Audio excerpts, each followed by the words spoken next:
podcast universe, as in only our professor. I'm Lily, And I'm Carden. and today we are going to tell you how to make s'mores. Like, did you grow up with s'mores? I did grow up with s'mores. Did you grow up with s'mores? I did. You ever make them in a microwave? Yep. Yeah, what happens? It explodes. I love it. Yeah. Did you ever make them over a fire? Yeah, they're a little better made over a fire. Did you ever make a fire in the microwave? No? Yeah, I did that. So anyways, how did you make a s'more other than in a microwave or over a fire, or in my case, using the microwave to make a fire? I mean, you get a marshmallow and you put it on a stick. And in my case, I put it over fire and wait till it got just a little bit crispy. Sometimes I like it on fire. When you light a s'more on fire, like, you like them so like the outside gets completely black and then the inside's yeah. still If raw? I'm feeling like that, yeah. I'm Sometimes I like it. disgusted by you.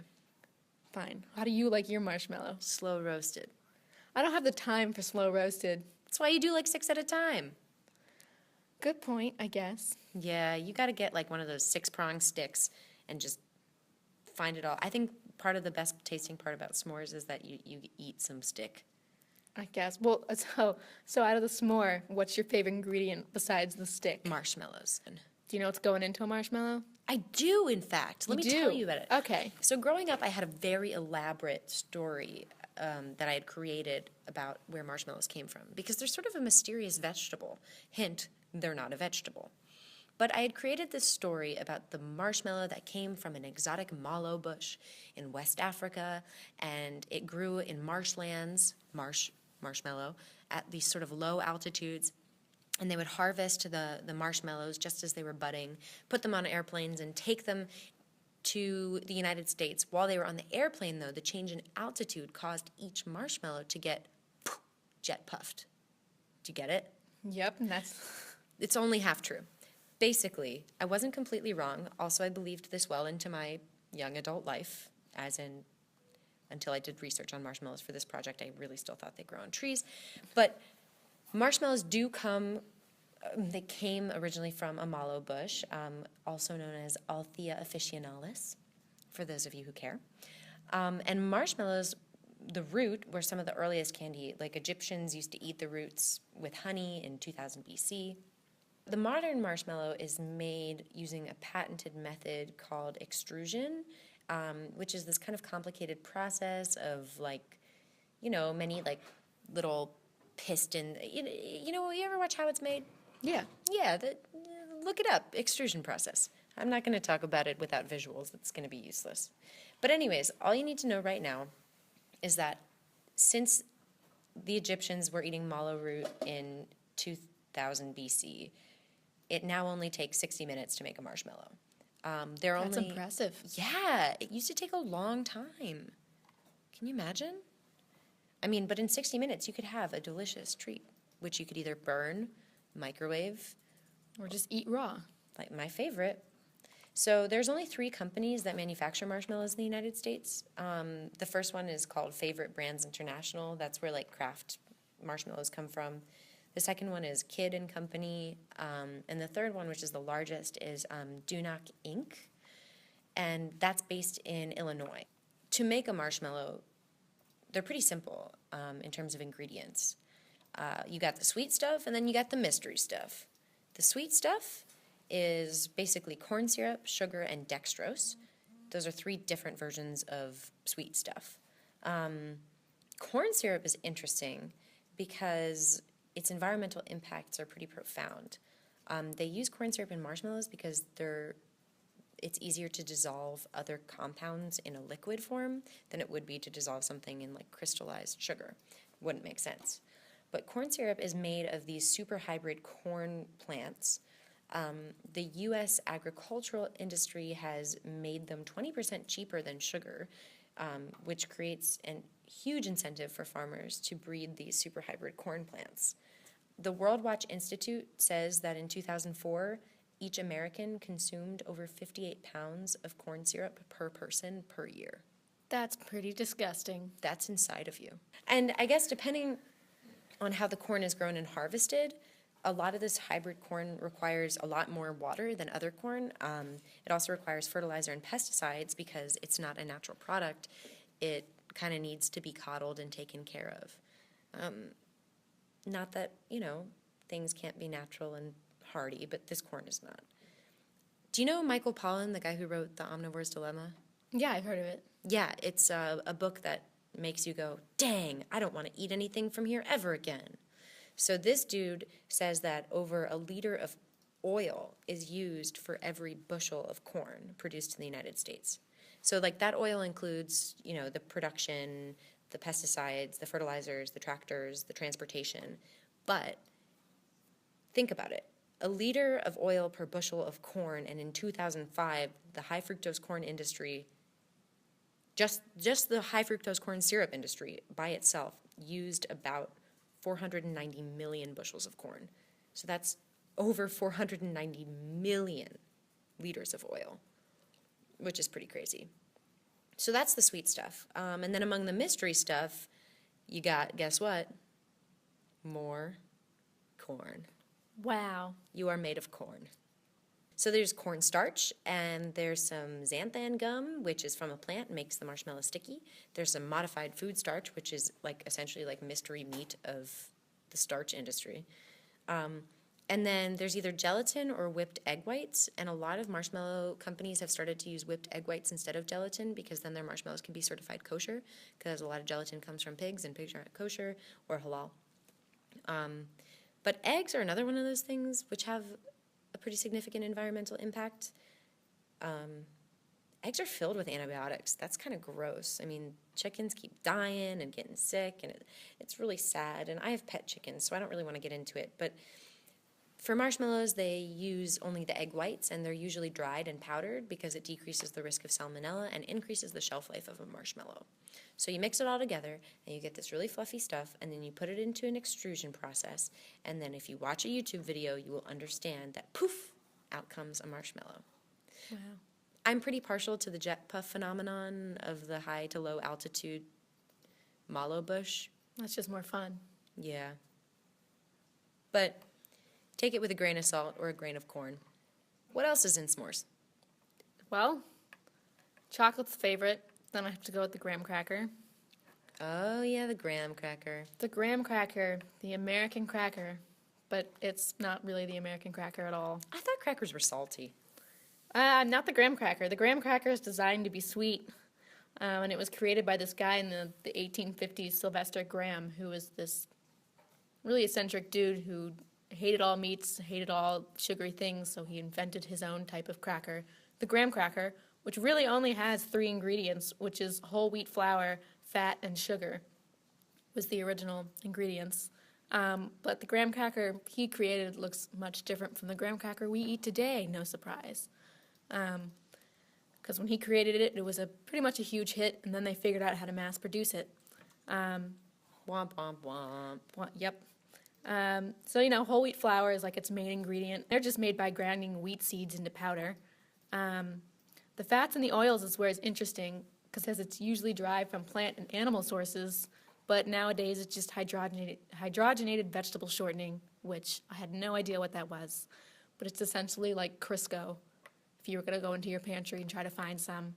And it's highly processed, and there's a lot of debate over whether it's good for you or not, which it's not. Could you put Crisco in your hair? Would that be like conditioner? I think people do put Crisco in their hair. Okay, that's the only context I've heard of Crisco.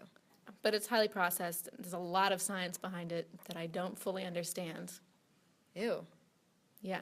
So that goes in there. And then there's a lot of sweeteners, which gives it the sweet taste. So it's usually sugar from sugar cane, and it's basically about 15% of the recipe is just sugar.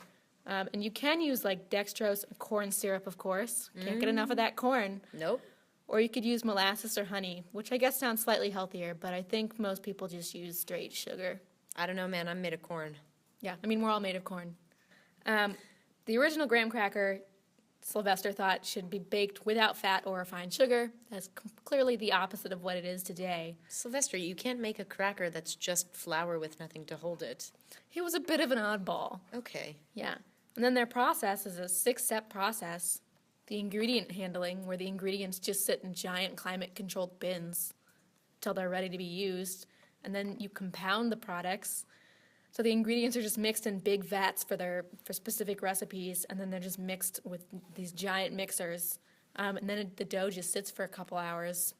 This sounds like my college experience, I'm not gonna lie.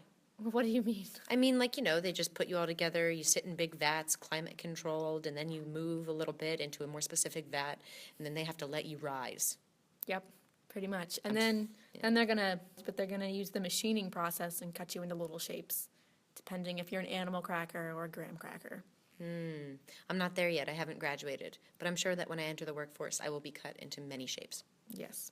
And then after you're cut into shapes, you're baked on a big conveyor belt that goes through like 300-foot ovens for several hours at different temperatures.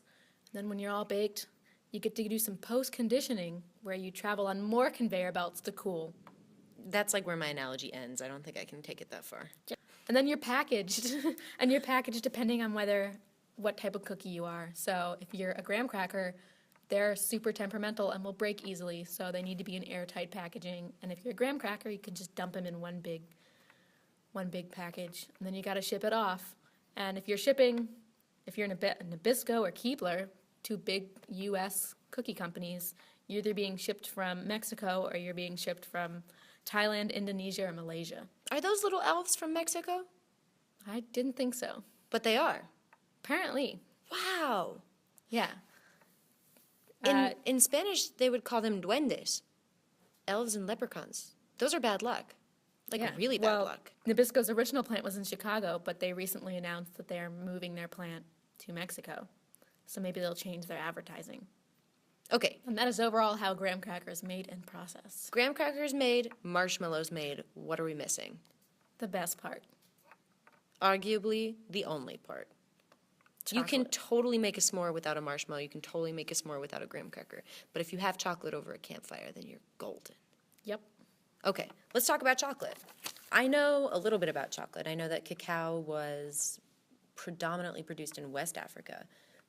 But recently, because of the way it was produced, the trees that it was produced from are old and diseased, and there's lots of land conflicts and deforestation. The nutrients in the soil are completely depleted. The people are really sick of producing cacao for companies that don't pay them fairly. So they moved. Mostly, these giant cacao production companies have moved to South America, the new hotspot being Ecuador and Peru. And that's really kind of crappy because it puts the Amazon at risk. And the Amazon already has enough problems as is. Tell me about it. If I were the Amazon, I would be kicking and screaming. Yep. What else about chocolate? I don't know. Do you like children? I do love children. Then you should probably stop eating chocolate. Oh. Child slavery is a common practice on cocoa farms in West Africa. The government's currently having to deal with those issues. Most common age of a child you'll see on a factory is between 12 and 16, but there's also been reports of seeing children as young as 5 working on these plants. Dang it! How are they going to have Hershey's Park marketed to children, and then they have the children making the chocolate in West Africa who never even get to Eat the chocolate. That's so lame. Yep. They're also killing orangutans. Why? Well, another important ingredient into making chocolate is palm oil, and to get that palm oil, you have to cut down a lot of trees. So not only do you have deforestation, but you're also killing all the trees that the orangutans live in, and all those orangutans are going to die. So palm oil isn't so great either. This sucks. If you like chocolate, then you can't like children or monkeys. But if you like monkeys or children, then you can't like chocolate. Is this what you're telling me? That's exactly what I'm telling you. Oh, my word. Okay, so another thing I know about deforestation, there's this environmental impact thing called the life cycle emission analysis. And so if you include the production of raw ingredients and packaging and distribution of chocolate, one single dairy milk bar from Cadbury uses an estimated 6 ounces of carbon dioxide. Wow. Doesn't seem like much, but add it up and it gets big. All the chocolate bars. Yeah. But this whole thing about land use and deforestation, that's a really big deal. So, one of the largest companies that sources cacao is the United Cacao Company. So in 2012, they began deforesting nearly 5,000 acres of this carbon-rich Peruvian rainforest. And the net total carbon emissions from this specific land use added up to 0.6 million tons of CO2. So that just sounds like a lot of numbers. In real life, it's about the same carbon footprint as driving a single car around the Earth 60,000 times. Wow, that's insane. I also learned that milk chocolate is less carbon consuming than dark chocolate. Really? So I should eat more milk chocolate? Yeah. If I'm gonna eat chocolate. If we're gonna eat chocolate, we're gonna have to make it milk. I can live with that. I can live with that too. Save the children and save the monkeys. Save the earth and save chocolate. Nope, don't eat chocolate. Just don't eat chocolate in your s'more. Or marshmallows in your s'more. You're just left with a graham cracker. Which you should probably change to Sylvester's original idea. Much healthier graham cracker. So just drink a cup of whole wheat flour. I don't like this anymore. I don't either. All right, over and out podcast.